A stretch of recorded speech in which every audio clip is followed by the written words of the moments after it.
Hi everybody.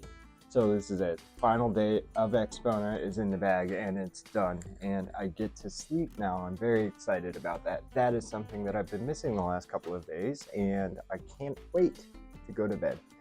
As you may have noticed, I am exhausted and I am ready for the trip to be done. Although I will say that today was one of my favorite days at the show. There were not quite as many consumers as I was expecting based on the lines and everything that we saw last night, but that's not a problem. We started the day out meeting with one of our existing vendors, Triangle, Electro Compagnie, and Soul Lines. Got to listen to their stuff again. Really enjoyable. The cello speakers are phenomenal. I really like the sound of them. And then afterwards, we saw a presentation from Synergistic Research, which was really interesting. And it sparked a lively debate between DJ Ron and myself about electronic fields and how current and voltage works. And I was very interested in this subject matter and very excited to see something unusual improving sound quality. And I have a lot of questions about the technology. I'd like to know more about it. And I can't wait to meet with Ted again or discuss some of their products and how they work. After that, we kind of divided and conquered the show because there was just too much to see. I got to see some of the stuff I really wanted to see though, like the Magico speakers, which everybody was talking about. There were a lot of people that were disappointed with them and they sounded okay to me, but for such an expensive pair of speakers, when I walk into a room for a pair of speakers that cost $650,000, $750,000, however much the setup is, I think this one was over $1 million in setup. I'm expecting to be absolutely blown away and riveted to every single note that's playing, and that just didn't happen for me. Perhaps I didn't have an ideal listening position. I got some good footage of the units, but I did not get the sound quality that I was hoping for or looking for. After Synergistic Research, I went and visited with Elite AV, which is the distributor for Kuzma and Keith Monk's, a couple of lines that we carry on the website at soundapproach.com. And I've never listened to one of the Kuzma turntables before. I've handled them, I've seen them, but I've never actually listened to one. And I was very, very happy to listen to one for the first time today. And to see the Keith Monks in operation. Those are really cool record cleaning machines, and the design and aesthetic presentation of the Keith Monks were really, really surprising. I hadn't seen those in person yet. I've seen pictures of them, but they really are a unique and eye-catching piece of equipment. We listened to SVS again. They had the Ultra Evolution series and the new SB5000 sub, which they just released last week. And they had the SB5000 paired with the Ultra Evolution bookshelf speakers and the Ultra Evolution Pinnacles, which are their like flagship floor standing speakers. Once again, I was very, very impressed with the amount of technology, design, and attention to detail with these speakers considering their price point. They're 5 times less in cost than other brands that perform at the same level or even worse. And I was really, really happy to see that SVS continues to outperform much more expensive equipment. They're offering an affordable, high-end option to everyday consumers, and I think that's fantastic.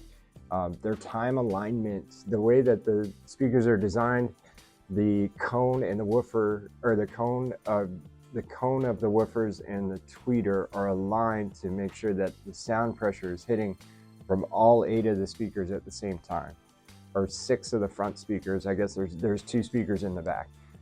The bass, again, it hits you and you cannot help but notice it and appreciate how strong these speakers are. After SVS, we went over to ATC to listen to the SEM20 ASL and the SEM50 ASL. Now, we listened to the SEM50 at Florida, and I was incredibly impressed with the soundstage, the imaging. If you know of ATC, if you've heard of ATC, you know it's a good brand. I was blown away by the 20s though. The 50s, I've heard they're good, but the 20s, for whatever reason, I think it was probably the design of the rooms had the biggest impact because they sounded a little bit differently. The design of the rooms, well, there's two reasons. The design of the rooms is first. They had a banner right behind the speakers, so the speakers were just, you know, a couple inches off of this banner. And while your eyes were open, it played tricks on you because you couldn't really image the speaker. The speakers didn't image well. However, if you closed your eyes, ignored what your eyes were telling you, then the soundstage and the imaging just jumped out. And the SEM20s were much more transparent to me than the 50s were, probably because of the room. However, there was one more thing that I noticed, which was the tonality of the vocals it had deeper vibrato. I think is probably the only way I can describe it. This is why I said to DJ, he agreed. The tonality was different. And the reason I think that is because this time at Axpona, as opposed to what they had set up in Florida, they were running entirely with wire rolled cables, whereas they had, I don't even remember the name. In Florida, they had a different set of speaker cables that they were using and interconnects that they were using. This time they were running completely with the Silver Eclipse wire rolled cables, and I really think that the neutral sounding cables from wire rolled is what allowed the tonality to open up in the mid-ranges, and it really really impressed me. I was very shocked to even be able to notice that difference. However, knowing that the wire rolled cables were connected to that speaker, I really feel like the speakers were able to open up. After that, I think we were pretty much done for the day, except for a lovely dinner that we had with one of our clients here in the Chicago area by the name of P. Buxton Williams. He is a generous and kind soul that I really enjoyed meeting with. He had gone out to dinner with DJ and Ron the night before, but I wasn't able to join them because I was meeting with one of our dealers. So I was really glad I was able to join them on our final night. It was really just a fantastic bookend to the trip to end on such a positive note. And it really brought me back around to what I've been feeling throughout this entire weekend, which is that there's a large part of these shows that are focused around the technology, a large part of these shows which are focused around the music, the love of music, the love of the equipment. But the thing that jumps out at me the most as a dealer in my interactions with not just the manufacturers, the vendors, other dealers, the consumers, it's the relationships that are built with this common passion for music and audio equipment. So I really was inundated with this sense that this industry is not about music as much as it's about the personal relationships that developed the industry to begin with in the previous generations, but that those relationships are being passed now down to newer generations like myself and even younger. So I think that's a really important aspect of this industry that not a lot of people highlight. It's not just about the music, it's not just about the equipment, it's about the relationships between all of these people that share a passion for home audio and high-end audio specifically. So that's where I want to end this, I think, on relationships. Not on music, it's not about the music this time, it's about the people. And I thoroughly enjoyed every person that I spoke with this weekend. I thoroughly enjoyed every person that I met with, had dinner with.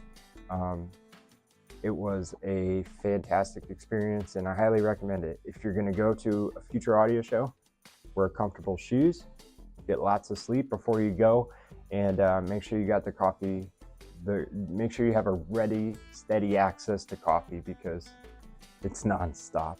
It really is nonstop. You're jumping from room to room. Oh, and a bottle of Tylenol. Bring a bottle of Tylenol. Some of the rooms are less than optimal, so you're gonna get a headache if you're listening to super bright speakers. But most of the speakers, for the most part, sounded really great. Oh, there was one standout, and I heard it several times throughout the weekend, and each time I heard it, I stopped to listen to it, even though it was right on the entryway. It's called Dyne Audio, and I'm gonna show some pictures of it.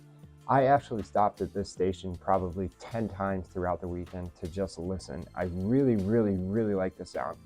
On the final day, they cranked these speakers up and they started playing really good music.